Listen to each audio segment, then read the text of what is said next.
non kenn du ko tabax dañuy dagg rek ku nekk jël sa parcelle après ñoom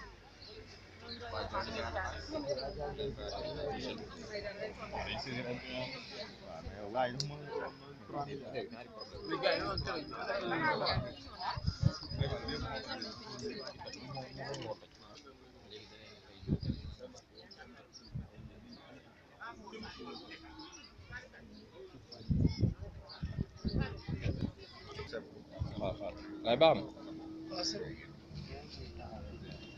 waxtaan bi nag waxtaan bi c'est bon. Aja présenté wu. asalaamaaleykum mbooloo mi man la Ibrahima Diop bi ñuy bind ci kii fii naan Ibrahima Diop di Pape maa ngi nii tabarkalla alhamdulilah yéen ñëpp mbokku journaliste yi maa ngi leen di sant ci seen teewaay dafa am rek benn communication bu ndaw bu ma bëggoon def par rapport ak gàddaay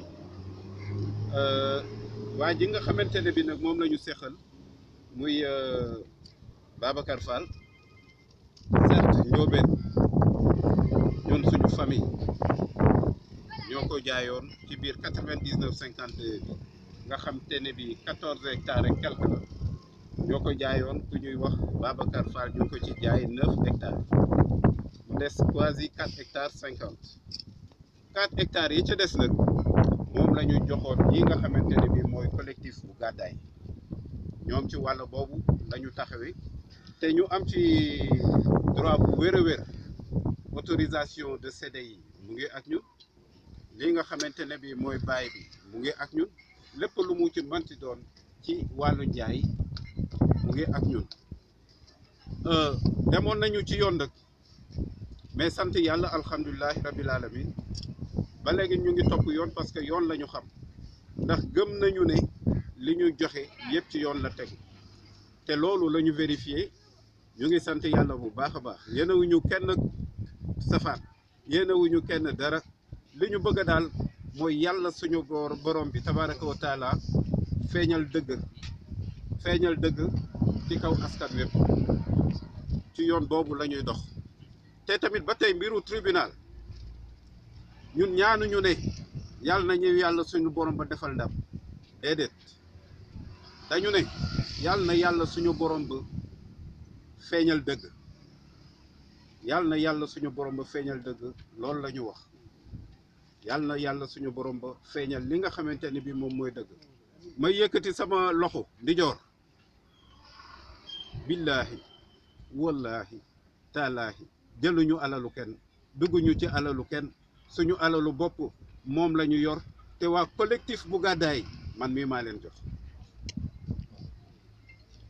ci lu leer nañ procuration spéciale baa ngi nii sama famille laa àndal ñu dem ba ci notaire defal ma procuration loolu moo ma may sañ-sañu wax ak sañ-sañu jëf ci lu leer nañ bon ñu ngi delluwaat di sant yàlla buur bi ki nga xamante ne bii lu mu ne mu nekk ñu ngi jéggalu ñëpp ñu ngi sant ñëpp te bu neexee yàlla suñu borom ba ci barke weeru koor gi yàlla suñu borom ba feeñal li nga xamante ne bii moom mooy dëgg gi.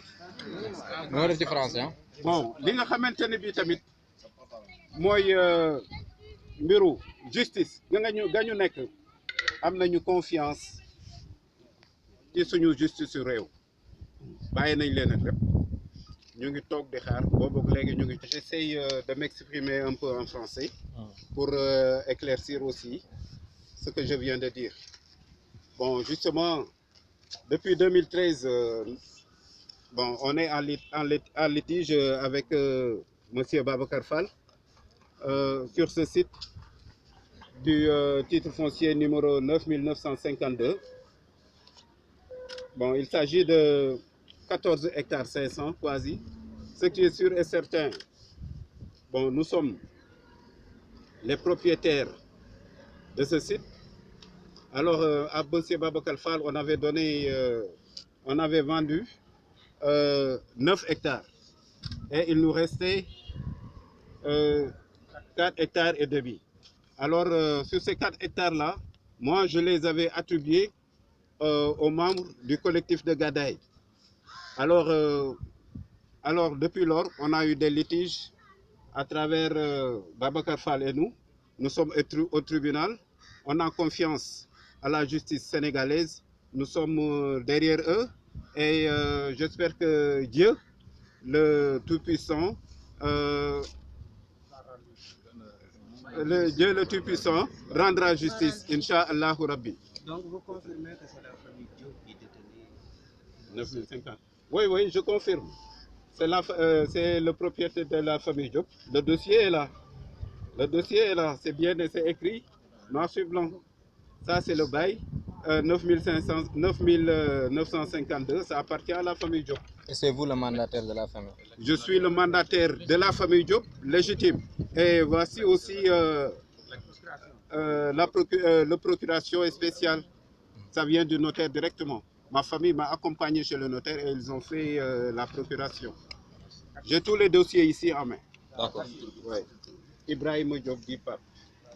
teewaay bi ngeen xam ne saa bu ñu leen soxlaa rek ngeen ñëw relayer li nga xam ne moom la ñuy jollale askan wi moom la ñuy jàllale Sénégal muy lu am solo ci xeex bi ma présenté wu Bara Sow vice-président des victimes de Gadaye chargé de communication des victimes de Gadaye ñuy wax ne ñun victime Gadaye depuis 2013 ça fait juróom benn at Mbaye Fall daf ñu tooñ ñëw toj suñ kër yi amul ordonnance sommé wuñ ñu si loo xam ne du dëgg du yoon ñu porté ko plainte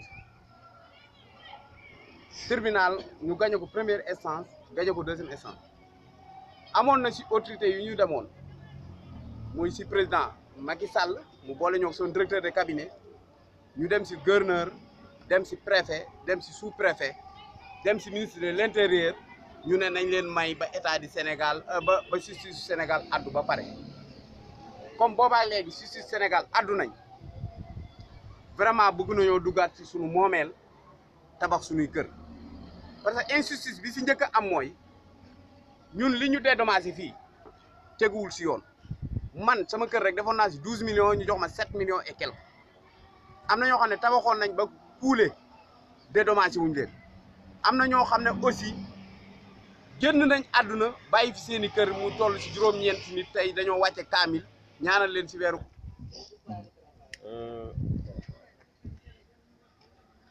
On vous remercie, vous les journalistes, d'avoir répondu à la convocation des victimes pour couvrir les événements. Vous savez, l'affaire Gadaye, vraiment, on est très fatigué de parler de cette affaire depuis 8 ans durant.